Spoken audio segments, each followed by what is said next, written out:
ସୁଧାର ପିଲା ସୁଧାର ପିଲା ଏ କଥା ମୁଁ ଜାଣେ ଏ ଡାଳୁ ଆଉ ଆମକୁ ଜଣା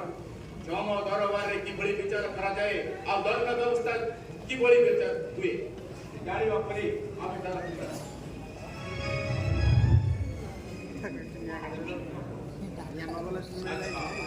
ଆଜିର ତରଫ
ପିଟି ପିଟି ପିଟି ମାରି ଦେଇଛନ୍ତି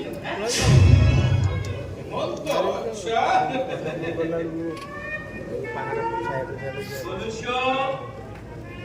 ତୁମେ ସର୍ପ ଧର କାହିଁକି ऑटोमेटिक ऑफ हो गया ମୁଁ ଜଣେ ସାପ ଦେଖୁନ ମୁଁ କେମିତି ସାପ ଧରେ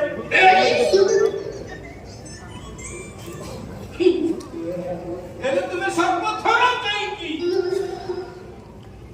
ସର୍ପ ତ ତା ରାସ୍ତାରେ ଯିବ ତା ଗତି ପଥରେ ଯିଏ ଆସିବ ତାକୁ ସେ ଦଂଶନ କରିବ ଏଇଟା ତାର ଧର୍ମ ଅକର୍ମ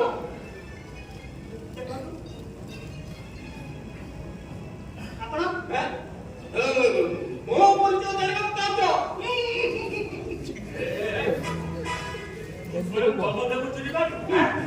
ଓ ଆପଣ ଜାଣିଛନ୍ତି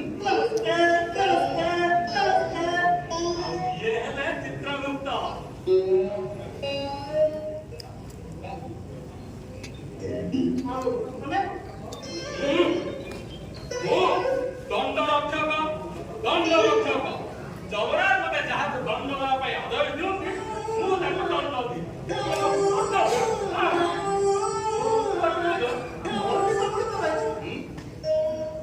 ଯମରାଜ ମୁଁ ମଣିଷମାନଙ୍କ ସୁରକ୍ଷା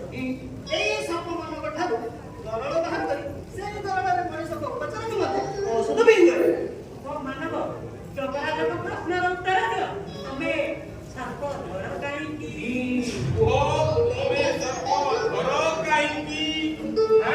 ତମେ ସର୍ପ ଧର କାହିଁକି ଦେଖନ୍ତୁ ଯମରାଜ ଆଜି ମୋର ମୃତ୍ୟୁ ହୋଇଛି ନା ନାଇଁ କହିଲେ ତୁମର ତ ବର୍ତ୍ତମାନ ମୃତ୍ୟୁ ହୋଇସାରିଛି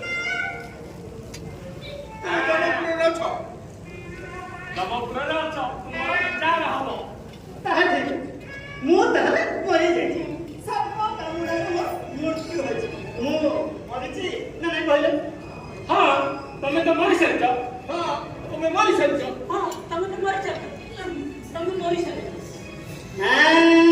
ଏଠି ପ୍ରଶ୍ନ ଆସୁଛି ମୁଁ କାହିଁକି ମଲେ ତୁମେ କାହିଁକି ମଲ ତୁମେ ସର୍ପକୁ ଧରିଲ ସର୍ପ ତମକୁ ଦଂଶନ କଲେ ସର୍ପର ହଳାହଳ ବିଷୟରେ ତୁମର ମୃତ୍ୟୁ ଘଟିଲା କଥାଟା ରହିଲା ଏଇଠି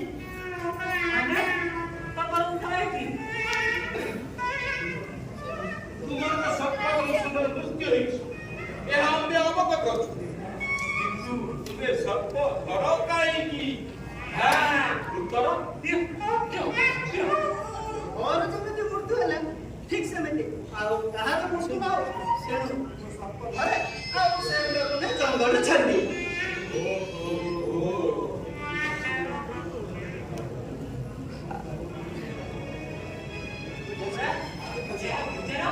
ଏ ମନୁଷ୍ୟର ପାପପୂର୍ଣ୍ଣ ସମ୍ପର୍କରେ ଉପସ୍ଥାପନ କରାଯାଉ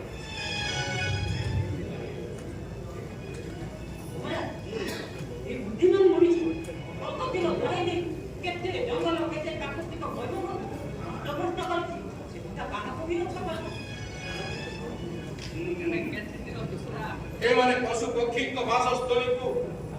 ଜଙ୍ଗଲକୁ ନଷ୍ଟ କରି ସେମାନଙ୍କ ଜାଗା ଅକ୍ଷୟ କରନ୍ତି ତେବେ ସେମାନେ ଥିବେ କୁଆଡ଼େ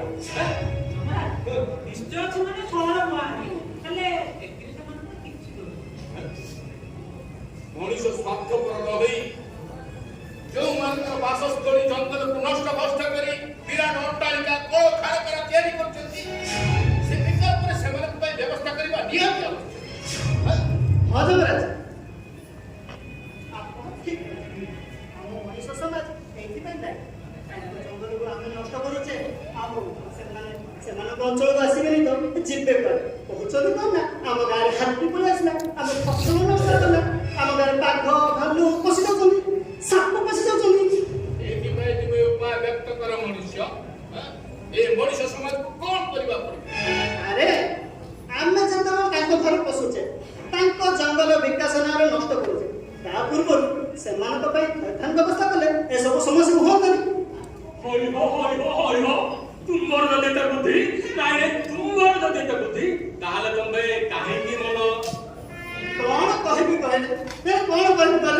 ଆରେ ତମ ମାନଙ୍କୁ ସୁରକ୍ଷା ଦେବା ପାଇଁ ତମ ଅଞ୍ଚଳରୁ ସାପ ଧରି କାହିଁ କେତେ ଦୂର ଜଙ୍ଗଲ ଧରି ମୋର ଅସାବଧାନ ହେତୁ ସାପ ଆଉ ତାର ସମସ୍ତ ଭାଗ ବିଷୟ ମଜା ହେଲେ ତମେ ମାନେ ମତେ ଡାକ୍ତର ପାଖକୁ ନେଇ ନ ସେ ବିଶ୍ୱାସ ପାଖକୁ ନ ସେ ଲୋକଟା ଜାଣିଛି କହିଲ ମତେ କେମିତି ବଞ୍ଚେଇ ପାରନ୍ତା ମୁଁ ଛୋଟ ମୋଟ ହେଇପଡୁଛି ମତେ ଡାକ୍ତର ପାଖକୁ ନିଅ ଡାକ୍ତର ପାଖକୁ ନିଅ ମୁଁ କେହି ମୁଁ ରାତି ଅବସ୍ଥା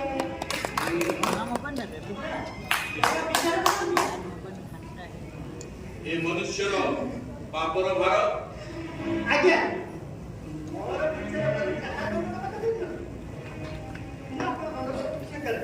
କିନ୍ତୁ ଗୋଟିଏ କଥା ଚିନ୍ତା କରନ୍ତୁ ମୁଁ ସେ ସାପକୁ ଚେଷ୍ଟା କଲି ସେ ସାପ ପ୍ରାଣ ବଞ୍ଚାଇବାକୁ ଯାଇ ମତେ ପାଇଲା ହେଲେ ମତେ ମାରିଦେଲା କହି ସେ ବିଚାର ସାପଟା ସମସ୍ତେ ମିଳିମିଶି ପିଟି ପିଟି ମାରିଲା ଏବେ ଠିକ ଠିକ କର୍ତ୍ତବ୍ୟ ଅପରାଧ ସେମାନଙ୍କୁ ନିଶ୍ଚିତ ଦଣ୍ଡ ଦିଆଯିବ ତୁମେ ନିଶ୍ଚିତ ରୁହ ମନୁଷ୍ୟ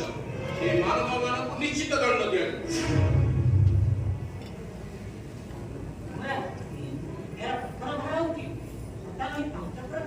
ଆଚ୍ଛା ତେବେ ଏହାକୁ 97.5% ଦଣ୍ଡରେ ଦଣ୍ଡିତ କରାଯାଉ ଦଣ୍ଡରାକ୍ଷକ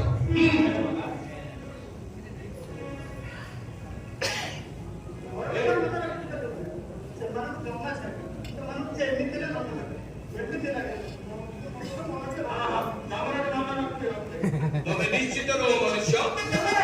ସେମାନେ ନିଶ୍ଚିତ ପାପର ଭାଗୀ ନାହିଁ